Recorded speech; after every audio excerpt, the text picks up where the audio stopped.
नमस्कार विद्यार्थियों, आज हम पार्ट 2 का पार्ट 3 करने जा रहे हैं। तो पार्ट 2 में मैंने आपको बताया था कि हामिद ने लोहे की दुकान पर से चिमटा खरीदा और चिमटे को हाथ में देकर उसके दोस्त जो है उसको पर हंसने लगे और कहा कि चिमटा क्यों लाया बुद्धू, इसका क्या करेगा। तो हामिद ने उस चिमटे को जमीन पर पटक कर कहा, जरा अपना बिस्ती तो जमीन पर गिराओ, सारी पसलियां चूर चूर हो जाएंगी बच्चों की। तो हमने यहाँ तक पढ़ा था। अब आगे देखें तो महमूद बोला, तो ये चिमटा कोई खिलौना है? तो हामिद, खिलौना क्यों नहीं है, अपने कंधे पर रखूं तो बंदूक हो जाए, और हाथ में ले लिया तो फकीरों का चिमटा, और चाहूं तो इससे मंजिले का काम भी ले सकता हूँ। एक चिमटा जमा दूं तो तुम लोगों के सारे खिलौनों की जान निकल जाएगी। तो इस तरह से तुम्हारे खिलौनों में कितना ही जोर लगाए, मेरे चिमटे का बाल भी बांका नहीं कर सकते। बाल भी बांका नहीं कर सकते मतलब कुछ भी नहीं कर सकते। ये एक मुहावरा है, बाल भी बांका नहीं करना यानी कुछ भी नहीं होना। तो बहादुर शेर है मेरा चिमटा। सम्मी ने खंजरी ली थी, प्रभावित होकर बोला, मेरी खंजरी से बदलोगे? तो अब उसका चिमटा सबको पसंद आने लगा है, तो सब अपने खिलौने उसे खेलने के लिए दे रहे हैं और उसका चिमटा लेना चाहते हैं। तो सबसे पहले समी ने बोला, तो मेरी खंजरी से बदलोगे तुम्हारा चिमटा? 2 आने की है। तो हामिद ने खंजरी की ओर उपेक्षा से देखा, ऐसे नफरत भरी नजर से देखा और बोला, मेरा चिमटा चाहे तो तुम्हारी खंजरी का भी पेट फाड़ डाले। तो एक चमड़े की झिल्ली लगा दी, डब डब बोलने लगी।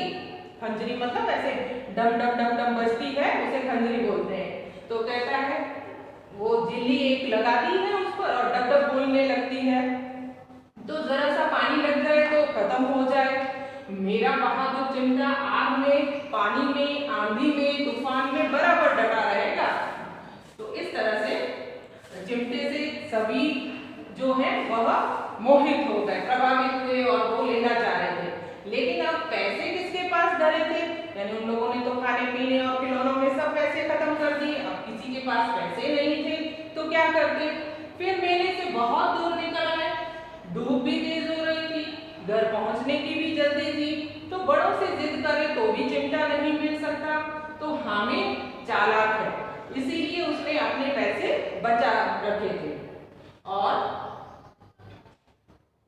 औरों ने 3-3, 4-4 आने पैसे खर्च किए, पर कोई काम की चीज न ले सके। हामिद ने 3 पैसे में रंग जमा दिया।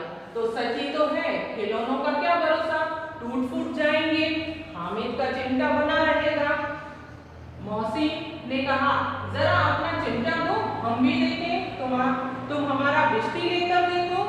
तो महमूद और नूरे ने भी अपने अपने खिलौने पेश किए, यानी अब जो है उसके दोस्त उसको अपने खिलौने खेलने के लिए देने लगे। तो हामिद को इन शर्तों को मानने में कोई आपत्ति न थी। चिमटा बारी बारी से सबके हाथ में गया और उनके खिलौने बारी बारी से हामिद के हाथ में आए। तो कितने खूबसूरत खिलौने थे। तो रास्ते में महमूद को भूख लगी, उसने बाप ने केले खाने को दिए। तो महमूद ने केवल हामिद को अपना साथी बनाया और उसके अन्य मित्र मुंह ताकते रह गए। मुंह ताकते रहना मतलब देखते रह गए। तो उस चिमटे का प्रभाव था, यानी इस तरह से महमूद ने उसे हामिद को अपना मित्र बना लिया और उसे दूसरे दोस्त जो थे वह देखते ही रह गए। तो इस तरह 11 बजे सारे गांव में हलचल मच गई। मेले वाले लौट आए। अब सारी भीड़ जो है गांव मेले में गई थी वो गांव में वापस आने से गांव में हलचल मचने लगी। मेले वाले लौट आए। मौसी की छोटी बहन ने दौड़कर बिस्ती हाथ से छीन लिया और मारे खुशी के उछली तो मियां बिस्ती नीचे आ गए और सुरलोक सिधार गए। यानी इस तरह से मौसिन की छोटी बहन ने बिस्ती हाथ से गिरा दिया और वह चूर चूर हो गया, यानी वह टूट गया, यानी उसकी मृत्यु हो गई। सुरलोक सिधार गए यानी स्वर्ग सिधार गए। मियां नूरे के वकील का अंत इससे भी ज्यादा गौरवमय हुआ। वकील जमीन पर या ताक पर बैठ नहीं सकता, उनकी मर्यादा का विचार तो करना ही होगा। दीवार में 2 खूंटियां गाड़ी गई, उन पर लकड़ी का एक पटरा रखा गया।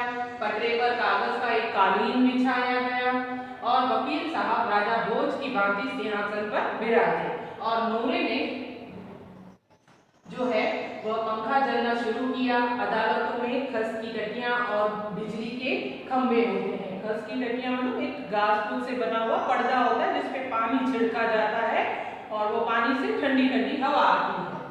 तो बिजली के पंखे होते हैं। तो क्या यहाँ मामूली पंखा भी ना बांस से मृत्यु लोग इस तरह से वहां पर मामूली पंखा भी नहीं, बांस का पंखा आया और नूरे ने हवा करने लगा।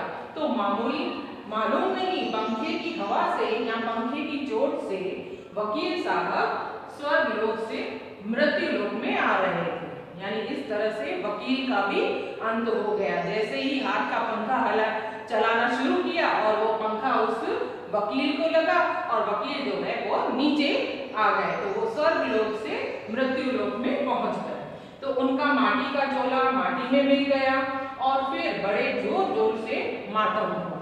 यानी उसका वकील टूट गया, नूरे का तो वह रोने लगा। तो इस तरह साहब की अस्थियां बूरे में डाल दी गई। यानी उस तरह से उस खिलौने को उठाकर कचरे में फेंक दिया। अब मियां हामिद का हाल सुनिए। अमीना उसकी आवाज सुनते ही दौड़ी और उसको गोद में उठाकर प्यार करने लगी।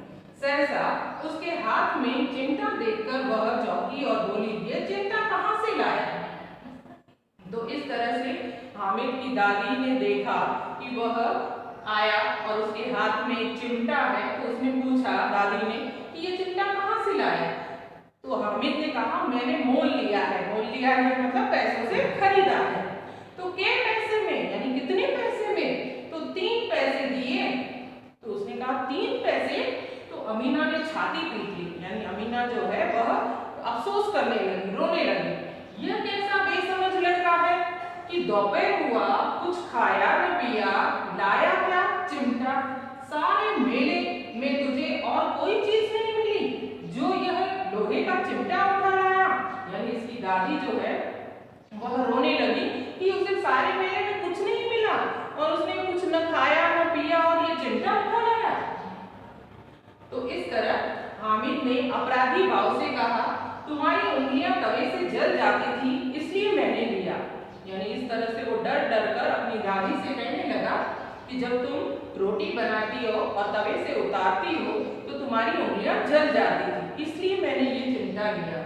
तो बुढ़िया का क्रोध तुरंत स्नेह में बदल गया।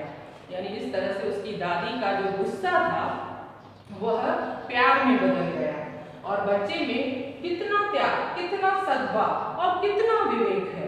यानी उस बच्चे में कितनी त्याग की भावना है, कितना सद्भाव है और कितना विवेक है। दूसरों को खिलौने लेते और मिठाई खाते देखकर इसका मन कितना ललचाया होगा। यानी उसकी दादी से सोच रही है कि दूसरे बच्चे मेले में मिठाइयाँ खा रहे होंगे और खिलौने ले रहे होंगे तो क्या इसका मन ललचाया नहीं होगा वो सब खरीदने के लिए? तो इसने जब्त इतना कैसे हुआ होगा? यानी उसने इतना धैर्य कैसे रखा होगा? अगर मन गदगद हो गया ये सब देखकर अमीना का मन जो है वह खुश हो गया। वह रोने लगी और दामन फैलाकर हामिद को दुआएं देती जाती थी। यानी इस तरह से वह भगवान से कह रही थी कि हामिद को सही सलामत रखे, उसके लिए दुआएं दे रही थी और उसकी आंखों में आंसू की बड़ी बड़ी बूंदें गिरती जाती थी। अब आपको यह लेसन अच्छी तरह से समझ में आया होगा। अब इसके शब्दार्थ आप और मुहावरे अपनी नोटबुक में लिखेंगे। ये शब्दार्थ हैं और ये मुहावरे हैं। मुहावरे वाक्य में प्रयोग के साथ आप नोटबुक में लिखेंगे। फिर इसके क्वेश्चन आंसर का PDF मैं आपको भेज दूंगी।